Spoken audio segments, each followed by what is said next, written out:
Good evening, I'm Matt Woodman. This is CTV News at 6.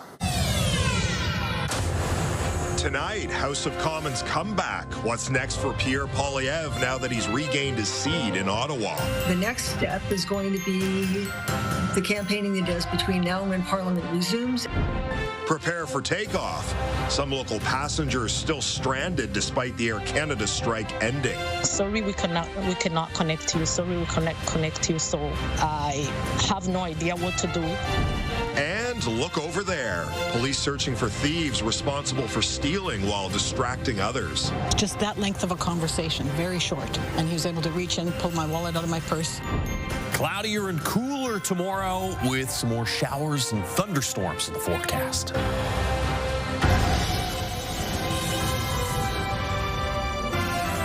CTV Edmonton, local breaking news with Matt Woodman. The Alberta Nurses Union says the province will now cover the cost of the COVID vaccine for healthcare workers. It comes following backlash from public health experts and healthcare unions who said it wasn't fair workers on the front lines would have to pay out of pocket for the vaccine this fall. United Nurses of Alberta says AHS informed them all UNA members employed by AHS and other healthcare organizations will be provided the vaccine free of charge. The union says it's cautiously optimistic this will apply to all members employed by healthcare and long-term care employers as well, although that has not been confirmed. It says the decision to get vaccinated will remain voluntary. We have reached out to the province for comment. People in the Battle River Crowfoot riding have elected a new member of Parliament. Conservative leader Pierre Poilievre has won the federal by-election and will once again have a seat in Ottawa. CTV's Evan Kenny joins us in studio now. So, Evan, this was a high-profile race that could influence Poilievre's political future. So how does this help his case to stay on as Conservative leader? Matt, one political analyst believes Poilievre getting back into Parliament is just the first step. Now he has to make more than just Albertans in his riding believe he's the right man for the job. Thank you very much. Pierre Poilievre is heading back to the House of Commons. The Conservative leader ran away with the federal by-election in Battle River Crowfoot, earning more than 80% of the vote. No, I'm not surprised at all. He did the work. He was to every rural area in his riding. I'm very disappointed and shocked at that. I felt that he would probably win, but I didn't think he would have a commanding win. That's who we wanted to begin with, right? While he's the man more than 40,000 people in Alberta wanted as their MP, he'll have to show Conservatives across the country Canadians want him as the next Prime Minister. The next step is going to be the campaigning he does between now and when Parliament resumes and how he conducts himself. He received fewer votes than Damien Carrick, who won the riding in the spring election, then stepped down so Poilievre could run. The Conservative leader will face an automatic leadership review at the party's convention in January. That's probably enough to at least avoid adding questions to his suitability for the leadership. Cheers! Independent candidate Bonnie Critchley is toasting to her efforts. She finished second, earning 10% of the vote. My entire purpose, when I started to right now, has been to tell Monsieur Poilievre that he is not allowed to just walk in and use us as a tool and then disappear back to Ottawa. Critchley wants to see Poilievre back in Battle River Crowfoot when he's not campaigning and bringing the riding's concerns to Ottawa.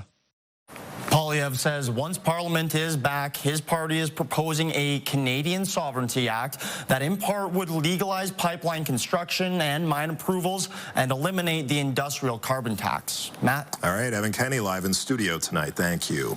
After days of travel disruptions, the Air Canada flight attendant strike is over. A tentative agreement was reached after the union and the airline met with a federal mediator overnight. Still, like many others, a woman from Edmonton and her two kids remain stranded. Marie Aboue was supposed to fly back to Canada from Lyon, France tomorrow. She says she spent thousands of dollars to move her family's flights earlier to avoid disruptions. She says that flight was canceled preemptively. She says since then she's been trying to reach someone at the airline with no luck. We've been doing this overnight. My kids and I were taking turns to keep trying to get the number to go through, but it hasn't been going through, and it says the exact same thing. Sorry, we cannot connect to you. Sorry, we connect to you. So I have no idea what to do. Well, Air Canada says it's gradually resuming operations. Ottawa says she still hasn't received any information. This morning, Air Canada cautioned a return to full regular service would take 7 to 10 days. It says it's scaled up its customer service support team to help with the droves of people trying to get through to an agent. And a little later in the show, we'll have more on the future of back-to-work orders, with labor movement experts believing the defiance from flight attendants will be precedent-setting. 3 people have been charged, and the hunt is on for 3 more following dozens of distraction-styled thefts in Edmonton. CTV's Amanda Anderson has the details. After loading her vehicle with groceries one day last year, Colleen threw her purse in the car and returned her cart to the corral she parked next to. That's when a man came up and asked where to find a doctor's office. And I said, no, not here. You might have to go into another shopping area to find a doctor's office. And I pointed. He said, okay, and he walked away, and I went back to my car. My purse was still there on the front seat. She says another man walked past as she left. About 10 minutes later, her credit card company called about suspicious purchases. That's when she realized she was the victim of a distraction theft. 20 seconds, like I swear. It's just that length of a conversation, very short. And he was able to reach in, pull my wallet out of my purse. And I was unaware because the purse was still on the seat. Since May, police have gotten more than 60 reports of various distraction-style thefts. They work as a group. They work coordinated approach on what they do with distraction thefts. 3 women have been charged so far, with police looking for 3 more people involved.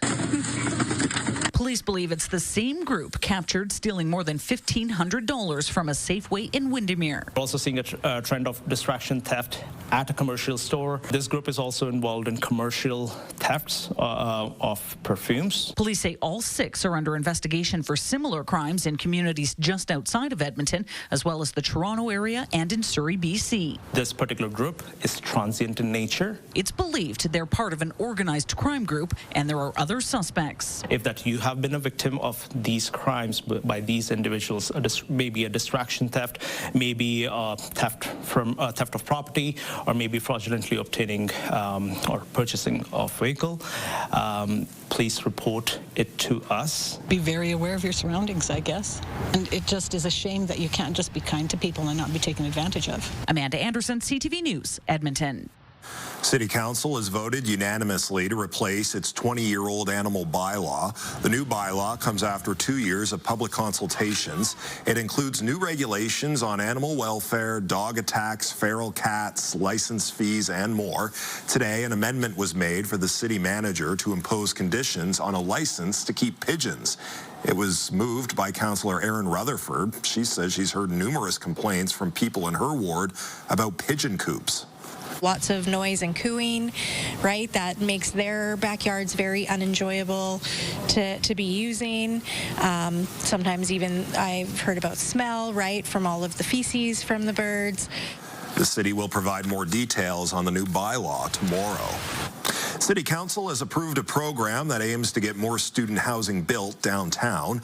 The city says the downtown student housing incentive will encourage residential development over the next 2 to 5 years. The city will use money from the federal funding from programs under the Canada Mortgage and Housing Corporation. It says proposals for new buildings, developments on infill-ready sites, and in the Warehouse Park area will be prioritized. Projects must provide a minimum of 10 student housing units.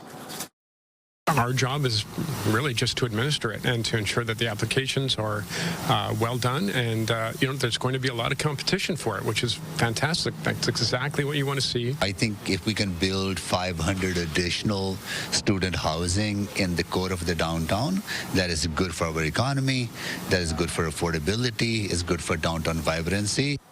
Submissions for the first round of proposals closes September 30th. Some local students are getting a head start with school just weeks away. Edmonton Catholic Schools hosted First Riders in an attempt to get students feeling confident and ready to ride the bus. On top of a school bus ride, there were hands-on activities, including a safety station. Starting school can be a bit overwhelming and a big step for students, so we want to ensure that everyone is safe and comfortable going on the bus, and because a confident rider is usually a safe rider. Organizers say about 600 families took part.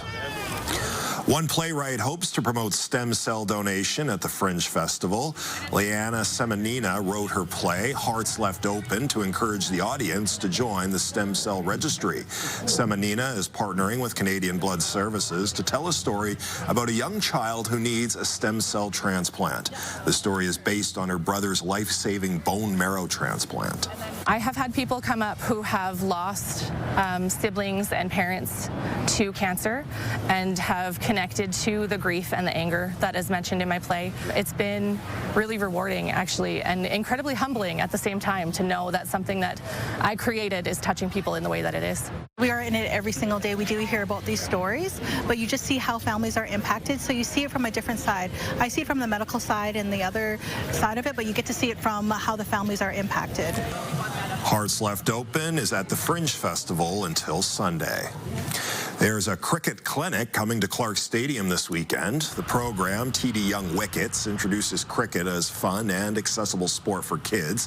Liam Plunkett, a former England World Cup champion, will be a mentor at the event.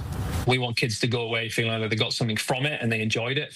I don't want a kid coming in, someone's bowling too fast for him and he's shying away.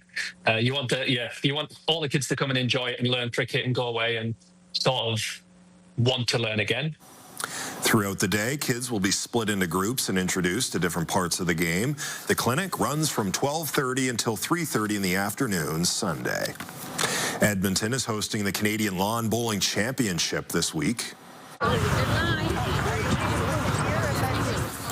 It's happening at the Commonwealth Lawn Bowling Club in the Woodcroft neighborhood. Men and women from across 8 provinces will compete in singles, pairs, triples, and fours. Organizers hope the event attracts more bowlers of all ages. We find events like this are really good for kind of introducing it to people who've never heard of it before. My grandfather bowls, so I got in with him during into the youth program because he wanted people to bowl with him. The playoff rounds begin Friday, with medals being handed out Saturday ahead of closing ceremonies. Well, Josh, whether you're into cricket or a little bit of lawn bowling, it was a pretty nice day out there to be playing some sports. Yeah, and for Friday and the weekend, for the lawn bowlers, weather looks like it's going to cooperate quite nicely. Tomorrow, a little different story. We do have a couple chances for some showers and thunderstorms. We'll get to that in a moment. First, temperatures outside right now, 24 degrees in Edmonton. South of the city still at 25 degrees, a little bit of a breeze, about 10 to 15 kilometers per hour, but nothing too strong. We got to 27 for a daytime high earlier this afternoon. That's 5 degrees warmer than average, and that's despite the fact that it was 9 this morning, 2 degrees cooler than average this morning. Should be a little bit milder tomorrow morning here in the Edmonton area. So what it looks like outside right now with the CTV drone. We do have some increased cloud cover, and those clouds are going to stick around for the rest of tonight and most of tomorrow as well. There might be a couple occasional sunny breaks, but more cloud than sunshine. As far as this evening is concerned, no immediate showers or thunderstorms. I think if we're going to see anything at all, it'll be closer to midnight tonight. But if you look off to the northwest, we do have a cluster of storms there that have a history of producing some downpours and sizable hail. We had some warnings attached to them earlier. Now just a severe thunderstorm watch. That's going to stay north of Whitecourt. But the Slave Lake region, you're going to see some rumbles, or see some lightning and hear some rumbles of thunder. In the Edmonton area, we'll watch off to the southwest for the development around midnight or overnight tonight of probably showers, but maybe an embedded strike of lightning in there. Chances of some early morning showers tomorrow, and 13 degrees to start. Just 20 for a daytime high tomorrow afternoon, with a good chance of some supper time thunderstorms. Maybe even some severe thunderstorms in parts of central Alberta. More on that in just a few minutes. All right, Josh, thank you. Coming up next on CTV News, receipt requirements. You'll want to know if your tax dollars are paying to rent a Corolla or a Corvette. Why the province is requesting the Treasury Board reverse a weeks-old expense policy. Also just ahead. Debt can create a lot of anxiety and stress for us. If you don't have a plan, then it's time to form one. Credit concerns, people in Alberta racking up more non-mortgage related debt than the average Canadian.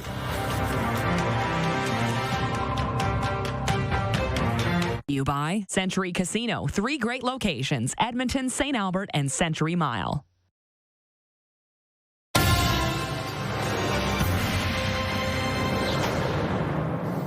Alberta cabinet ministers are asking the province's finance minister to request the Treasury Board immediately reverse a controversial new expense policy for senior government officials. The directive, which took effect August 1st, removed receipt requirements for government expenses over $100 from public view. CTV's Mark Villani has the latest. Whether it's a more expensive hotel or something a bit more modest, Alberta politicians weren't keen on the public knowing where they were staying. They just wanted the name of the hotel redacted, just in case people were tracking them down and following. That was what the policy was supposed to be. It's why the province eliminated a long-standing requirement for ministers, staff, and senior bureaucrats to post receipts for expenses over $100, all while removing 8 years of public expenses from the Alberta government website. So if you're a taxpayer, you'll want to know if your tax dollars are paying to rent a Corolla or a Corvette. The Office of Alberta's Privacy Commissioner says these changes diminish transparency, and our office has no knowledge of the rationale for them. But now the province is backpedaling, directing the Minister of Finance to request the Treasury Board immediately reverse the policy. It comes after the government had originally defended the change to remove more than 500,000 expense claims from the internet, saying the volume of data hosted on its site exceeded server capacity. We hereby permit the government to go spend some money on external hard drives. Premier Smith says change was in order, but she was confused by the policy. It turned out to be something quite different. But some political watchers don't buy the Premier's story. So I suspect what was happening here was not a surprise at what the policy looked like, but what the reaction to the policy was. Alberta NDP leader Naheed Nenshi is also skeptical. The Premier claims she knew nothing about it. So she knows nothing about what's going on in her government. We deserve a Premier who knows what's going on. In reality, of course she knew what was going on. In a statement, former ousted UCP cabinet minister Peter Guthrie says such changes don't happen without the Premier being involved. Let's be clear, transparency should be priority, but under Smith's leadership, it's become an afterthought. Albertans deserve a government that leads with integrity, not one that hides expenses, blames others, and dodges accountability. This is why detailed receipts matter. Mark Villani, CTV News, Calgary. More than 1 million Canadians are having a hard time keeping up with credit payments. Young people are really struggling. As CTV's Jacqueline Wilson explains, Albertans rank near the top for non-mortgage related debt. The average Albertan has over $24,000 in debt, not including their mortgage. That's the second highest in Canada and more than the national average at just over $22,000, according to a new Equifax report. When we look at the age ranges in Alberta, you tend to have more individuals kind of in what we call the peak credit usage age range, so kind of 36 to 55-year-olds. They tend to be using the credit the most because you kind of establish things like your own home, maybe you've got lines of credit, maybe an auto loan, and because there is just a higher percentage of consumers in Alberta that fall into that age range, that's one of the reasons why we see that average amount a little bit higher. More Albertans are also missing credit payments, and they're not alone. 1.4 million Canadians missed a payment in the second quarter. While that's up by 118,000 people compared with the same time last year, it is a slight drop from the first quarter. Money's not just about dollars and cents. It's about your feelings towards it, right? And so debt can create a lot of anxiety and stress for us. If you don't have a plan, then it's time to form one. And you really can do it two ways, right? You can do it yourself, or you can come chat with us, nonprofit credit counselors who are available to help, create a budget that is manageable and sustainable. The report also finds that non-mortgage holders and those under the age of 36 have greater financial stress.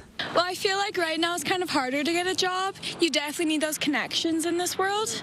And I feel like even going out with friends, you don't get to go as much because everything's more expensive. So it's definitely harder to save. I feel like maybe older people are good at managing their money and being good, but young people like me, I think we're not getting ahead. A slow job market and the rising costs for groceries, cars, and housing are all reasons it can be tough to get ahead. Jacqueline Wilson, CTV News, Calgary. When we return, oboe opportunity. It's really something that I'm very excited and looking forward to. A local musician is accepted into a prestigious school, but he needs one thing before he goes. Just cloudy skies through the early evening hours. There is a slight chance of a shower, though, around midnight tonight, and then some showers and thunderstorms in the forecast for tomorrow. But the long-range forecast has sunshine and heat. All those details after the break. Programming brought to you by James H. Brown Injury Lawyers, the heavy hitters of injury law. Brought to you by Basement Systems Edmonton. Contact us today for all things basement-y.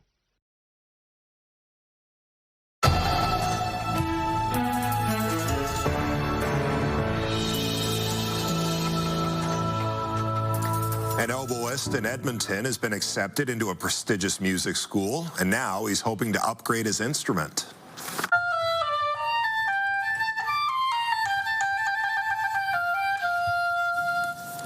Eric Davidson starts at the Curtis Institute of Music in Philadelphia in September. The 17-year-old has dreamed of attending that school since he first picked up an oboe 6 years ago.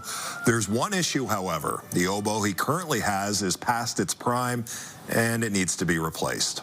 His is older, and the wood has not stopped vibrating. It's not vibrating like it used to, and so he does need a new instrument to really excel. Curtis has always been the top of the line and the dream that I always wanted to accomplish. So it's really something that I'm very excited and looking forward to. The oboe that Davidson is hoping to buy costs $15,000. His family is collecting donations through a GoFundMe page. He also held a fundraising recital back in June. The number of people who have stepped up to support him has just been overwhelming and really, really encouraging. And we're just so grateful to the amazing musical educators out there that have really helped him to achieve his goal and to get to where he is today. Davidson begins his adventure in Philadelphia next week. He's currently short a few $1,000s from his fundraising goal. Although I'm sure after the little news piece, the donations will be pouring in. Step up. Josh, while he's hoping to upgrade his oboe, I've been hoping to upgrade the forecast lately, and we finally got some nice weather around here this week. Today was good. Yesterday was really nice until those thunderstorms rolled through mid-evening. Tomorrow and Thursday are going to be a little cooler. We'll be back a little closer to 20 for daytime highs. 27 your high today. 24 right now as you look through the Action Furnace River Valley Skycam. Action Furnace, fixed right over, it's free. Mostly cloudy skies outside in the Edmonton area. 25s at Fort McMurray, Grand Prairie, Cold Lake for highs today. 26 in Red Deer. So a handful of degrees above average here in the city. 22 is the average daytime high.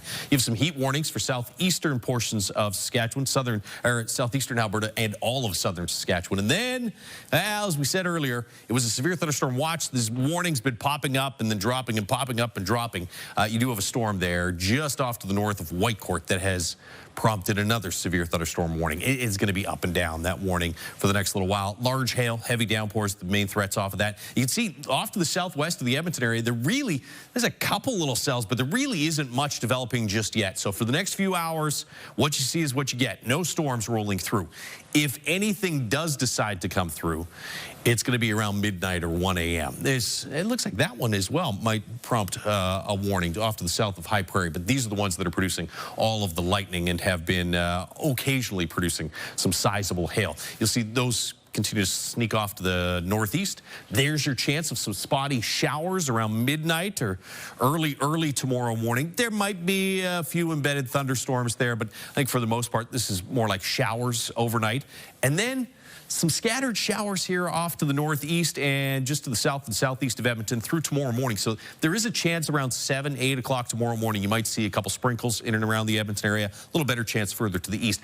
If we're going to get rain tomorrow, I think the best, most likely time frame would be around supper time. This is 3 p.m. Showers, thunderstorms bubbling up off to the west of the city. And instead of like the last couple of days, things moving from southwest to northeast. The big upper ridge that's been anchored off to the east of us, that's collapsing, and so we're going to get into a more zonal flow here, more from west to east. And so anything that pops up tomorrow west of us will slide eastward, and that puts us looking at some thunderstorms around 5 or 6 p.m. Could see some severe thunderstorms off to the southeast and possibly through this Edmonton Red Deer region. So we'll keep a close eye on that. Shouldn't last all that long. By the time we get to 8 or 9 p.m., moves off into east central Alberta. And then you get some rain tied up with this upper level low in through northeastern Alberta. I think all of that fizzles out, though, before it hits the Edmonton region Thursday evening. So here's the first upper ridge that's departing. There's the upper low that's going to sweep across northern Alberta, get us into that zonal flow for the next day or two. And here's what comes in towards the end of the week. And looks like it sticks around for most of next week as well. So you get some sunshine and some heat. We're at 24 degrees in Edmonton right now. We'll see temperatures overnight tonight slide to about 13 degrees. Slight chance of a shower early in the morning, and then 20 for a high with a supper time thunderstorm possible. 20 again on Thursday with some clearing, then sunshine for Friday, Saturday, Sunday. Highs in the mid to upper 20s this weekend, near 30 next week. All right, Josh, thank you. Still to come tonight on CTV News, a hot mic moment. I think he wants to make a deal for me. You understand that, as crazy as it sounds? What Donald Trump was caught saying during a meeting between the United States, Ukraine, and other European leaders. Plus, stay out of interference in collective bargaining and do not expect government to ride to your rescue. emboldening employees, why some unions believe the way Air Canada labor dispute played out will be precedent-setting.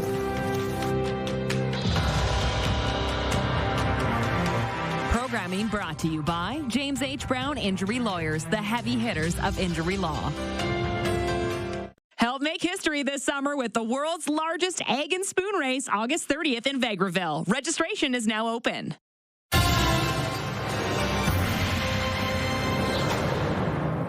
The White House says negotiations are underway to arrange a meeting between Russian President Vladimir Putin and Ukrainian President Volodymyr Zelensky. U.S. President Donald Trump is trying to broker a peace deal between the two nations. NBC's Julie Sirkin reports. President Trump is outlining what role he sees the U.S. playing in ending Russia's war with Ukraine after Monday's meeting with top European leaders and Ukrainian President Volodymyr Zelensky. Trump telling Fox News Europe will put boots on the ground to help protect Ukraine from another Russian invasion, but the U.S. will not send American troops to join them. When it comes to security, they're willing to put people on the ground. We're willing to help them with things, especially probably if you could talk about by air, because there's nobody has the kind of stuff we have. Really, they don't have. The president also throwing cold water on the idea of Ukraine joining NATO, a key objection from Russian President Vladimir Putin. It was something that was never going to happen. So they asked for it, and they shouldn't have asked for it because it was, very insulting thing. The president's comments come as the White House tries to arrange face-to-face negotiations between Putin and Zelensky. Ukraine will never stop on the way to peace, and we are ready for any kind of formats, but on the level of leaders. Russia is pushing to keep much of the Ukrainian territory it occupies, about 20% of the country, something Zelensky said will not happen. And European allies are backing him up. If you take the relative landmass of what Russia wants right now from Ukraine, it would be a little bit like you giving up Florida, Georgia, South Carolina, North Carolina, even Virginia, and then bumping into Maryland. The president believes his relationship with Putin will help bring peace to the region, as caught in this hot mic moment with French President Emmanuel Macron. I think he wants to make a deal for me. You understand that, as crazy as it sounds? But the president admits nothing is guaranteed. We're going to see where it all goes. It's possible that he doesn't want to make a deal. So the question now is, where would a potential meeting between Putin and Zelensky take place? The International Criminal Court has a warrant out for Putin's arrest, so his international travel is limited to just a few countries. Earlier today, though, Switzerland said it would grant immunity to Putin if the talks were scheduled there. In Washington, Julie Sirkin, NBC News. Hamas has accepted the latest ceasefire proposal. The important thing here is that if we get to a deal, it shouldn't be expected that it would be instantaneously implemented, that it would need some time to reach implementation, like what happened with previous ceasefires. So we're not there yet. Of course, we're still waiting for the Israeli response. Talks of a ceasefire were renewed following Israel's recent announcement that it plans to seize control of Gaza City. The proposal, accepted by Hamas, would see a 60-day pause to fighting and the swap of 200 Palestinian prisoners with 10 living and 18 deceased Israel hostages. Israel has maintained its demand for the return of all hostages. Canada's organized labor movement has been riled up after the union representing flight attendants refused to comply with a back-to-work order earlier this week. Some believe the way this dispute played out will be precedent-setting. CTV's Rachel Aiello has more on what that defiance could mean for future labor disruptions. Workers' unions say they've been emboldened by the last 24 hours and flight attendants' ability to get a deal at the table after defying a federal arbitration order. I very strongly hope that the message that this sends to employers and to our federal government is stay out of interference and collective bargaining and do not expect government to ride to your rescue. The Liberal government has invoked Section 107 of the Canada Labour Code multiple times, including in recent port and rail strikes. But some Labour leaders hope the Air Canada instance was their last. The message to parliamentarians is that this section of the Canada Labour Code has got to go. Asked today if she was concerned that how this strike played out has laid the groundwork for Section 107 to no longer be a viable tool in future disputes, Jobs Minister Patty Hajdu's office wouldn't say. I think what is going to happen over the next little while is Section 107 of the Canada Labour Code that some people argue has been abused in recent years by the federal government, is maybe hit a wall, and it's maybe there's going to be the brakes put on it. Because the only power that directive has is when workers comply. Flight attendants are denying your back-to-work order. The government is also being accused of misreading the public mood. Their decision to force flight attendants back to work so quickly actually inflamed the issue. It forced them to defy orders of government. It sort of really went against what I think the Carney brand is built on. And to many Canadians, that decision didn't really feel right. The question is now whether other unions would react similarly if talks break down. And with Canada Post heading back to the bargaining table in its protracted dispute with postal workers, we could soon get that answer. Rachel Aiello, CTV News, Ottawa. Newfoundland and Labrador's premier says more than 200 structures have been destroyed by wildfires across several towns. John Hogan says about half of the people who have lost property have been notified. The burned structures include homes, commercial buildings, and sheds. Hogan expects the number of buildings lost to rise. Even though weather conditions are improving, evacuation alerts and orders remain in place. There's fresh warnings from coastal American states as Hurricane Erin moves north. Dangerous rip currents and rip tides. That will intensify. You can see the ocean is quite angry. Evacuations have been ordered along parts of the Outer Banks in North Carolina as the storm causes potential floods. At one beach, 60 swimmers had to be rescued from rip currents yesterday. The storm is currently a Category 3 and expected to stay offshore. It could bring large waves and strong winds to Canada's Atlantic coast over the next few days. Professional arborists from across the prairies are strapping in and gearing up for a chance to take their skills to the international stage. The best of the best are meeting in Saskatoon for the Tree Climbing Championship. CTV's Allison Bamford got a preview. The competition is just how it sounds. Climbers scale up trees as fast as they can, but the sport is much more challenging than your childhood tree climbing days.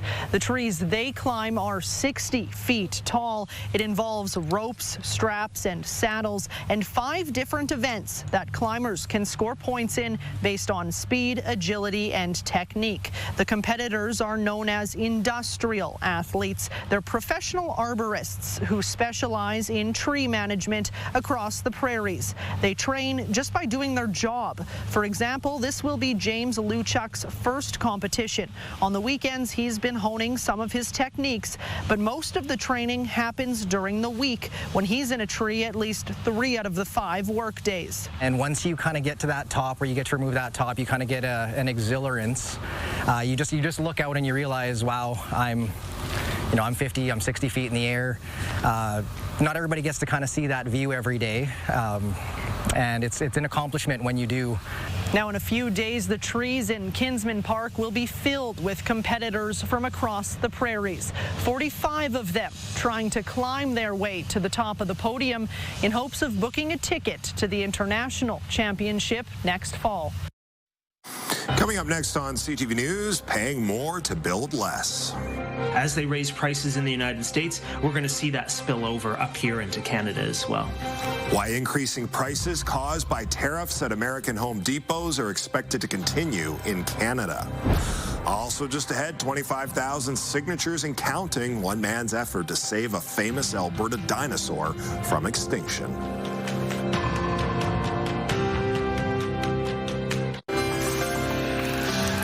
Here's a look at the markets for today. The Canadian dollar down, still trading for 72 cents to the American dollar.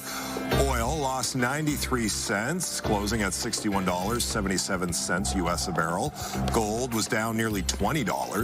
The TSX ended the day lower, losing 98 points, while the Dow Jones finished higher by 10 points.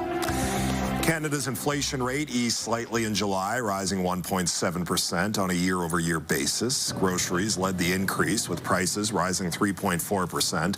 Housing prices edged up by 3%. Those increases were moderated by a big drop at the gas pumps. Gasoline prices fell by more than 16%. We'll see if this affects interest rates in Canada. The Bank of Canada makes its next interest rate decision in September. Home Depot is telling customers it's paying the cost of Donald Trump's tariffs. Economic uncertainty has tamed spending habits for major projects, leaving the company to miss its second quarter sales estimates. CTV's Geneviève Beauchemin has more on what this means for Canadians who shop there. The cost of a run to Home Depot to spruce up your home is likely to go up as the renovation giant says all its markets will be affected. And the price hike comes as no surprise to the handy shoppers picking up paint and wood at their hardware store. Manuel Riella just built a shed. Well, it makes sense that this is going to rise prices. The announcement came out of Home Depot in the U.S., where half the store's inventory come from suppliers outside the country. Just 3 months ago, Home Depot said it would not add the tariffs to the price tag, but now it says the cost of some products across all its markets will rise. Economists say Canadian home renovators will feel the pinch because of the ripple effect. Because large American retailers like Home Depot want to keep similar prices on both sides of the border. So as they raise prices in the United States, we're going to see that spill over up here into Canada as well. The home renovation sector boomed during the pandemic. Profits for Home Depot soared. But in a new era of tariffs, the home renovation landscape has shifted, particularly in the U.S. In the face of uncertainty and interest rates, Americans are focusing on small projects and gardening, not major renos. Now, in Canada, the cost of renovations has also been rising. Statistics Canada reported a 0.9% increase in costs last quarter. But economists say the situation between the U.S. and Canada isn't exactly the same for now. Here in Canada, because borrowing has become easier, it's now much easier for Canadian families to afford medium-sized or even large renovation projects. So we've not seen the same impact. Economists say it's probably a good idea to get to that long-delayed home renovation project, though, before prices get any higher. A petition to save a landmark in Drumheller has garnered more than 25,000 signatures. Tyra is Drumheller's 25-meter-tall dinosaur statue and is one of the town's tourist attractions. Earlier this year, the town decided to dismantle Tyra, triggering backlash. We have made the decision to vacate the space, and a condition of the agreement was that we remove the dinosaur. However, we are in talks with the town of Drumheller and Travel Drumheller to see what can be planned going forward after the lease expires. The Drumheller and District Chamber of Commerce owns and operates the dinosaur. It has a lease agreement with the town until the end of 2029. The chamber is not planning to renew past the lease. Back in March, a local man started a petition to save Tyra. I've just been looking at ways as a businessman that the town and the people of the town can use the tourist assets to benefit the people that live here and love the dinosaurs and love the tourists and love just being in our small little community.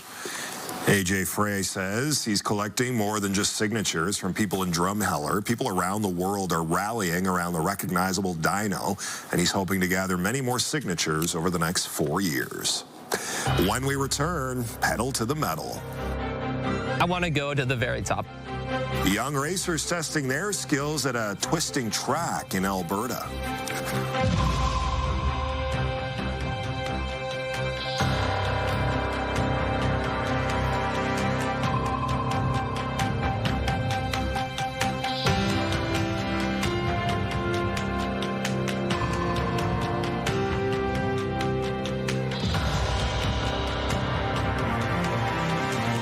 We've got another great night of entertainment coming up right here on CTV, starting at 7 with E-Talk.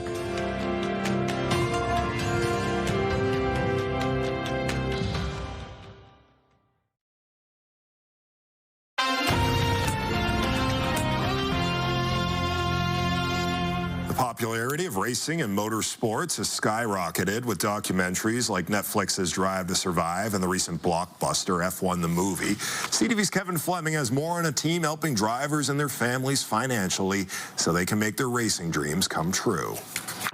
He's relatively new to the sport. Lucas Hand is 17 and started driving when he was 12. But in the last 5 years, he's focused all his efforts to get better behind the wheel. I want to go to the very top. I want to be in some, like endurance racing, maybe not Formula One because, I think there's a kid that's 1 year older than me that's in that, right? So I think that's a bit off the table now, but definitely somewhere where I can just have a life in motorsport, where I can make a living off that. His dad, Mike, works on the kart. He's had to learn alongside his son, but says it's quality time spent together. I get a lot of time with him. That's a huge bonus for me. We get to learn some of the life lessons of trying hard and still losing, or something bad happens and you can't plan for it, or and you just learn that together. Lucas is a driver with Alloy Racing. Its goal is to develop young drivers by providing funding but also coaching. There are cost barriers to getting into motorsport, but when you compare this to hockey or any other sport, like everything has a cost to it these days. There are economical ways to go racing. But when you come together as a team and you collectively have access to tools and knowledge and data and people that are great at coaching and people that are great at driving and people that understand lap analysis and data and whatever. Everyone enjoys working on the karts and discussing strategy. Adrian Carruthers got his start in a kart at 8 years old and says it's track time that really gets the heart pumping. Oh, it's an experience, unlike no other. From the adrenaline standpoint, from the fun standpoint, you're out there wheel-to-wheel racing, inches between the next guy at 100K plus. It's a real rush for sure. The drivers don't know what's in store for them, but want to take their driving to the highest level possible. Kevin Fleming, CTV News, Strathmore. It's like extreme go-karting. I would not want to get matched up against those guys at the course at West Edmonton Mall. They'd be finished. I'd still be trying to do my first lap. You'd be fine. They'd be pulling you out of the tires. 13 degrees tomorrow morning. Slight chance of a scattered shower around midnight tonight. Again, maybe early tomorrow morning. Best chance for some precipitation tomorrow will be around supper time. Showers, thunderstorms, possibility for some severe thunderstorms as well, and a high of 20. 20 again on Thursday, but then it starts to heat back up, get some sunshine for Friday through the weekend and into early next week. And it looks like we're going to close August with a little heat streak there. Temperatures in the 25 to 30 range from this Saturday right through to the end of the month, with a couple of days early next week knocking on 30. Save the best for last, I guess. Hot start to the month. Looks going to be a hot end to the month. All right, Josh, thank you. That's our show. Thanks for watching. For news anytime, visit our website, ctvnewsedmonton.ca. Have a great night.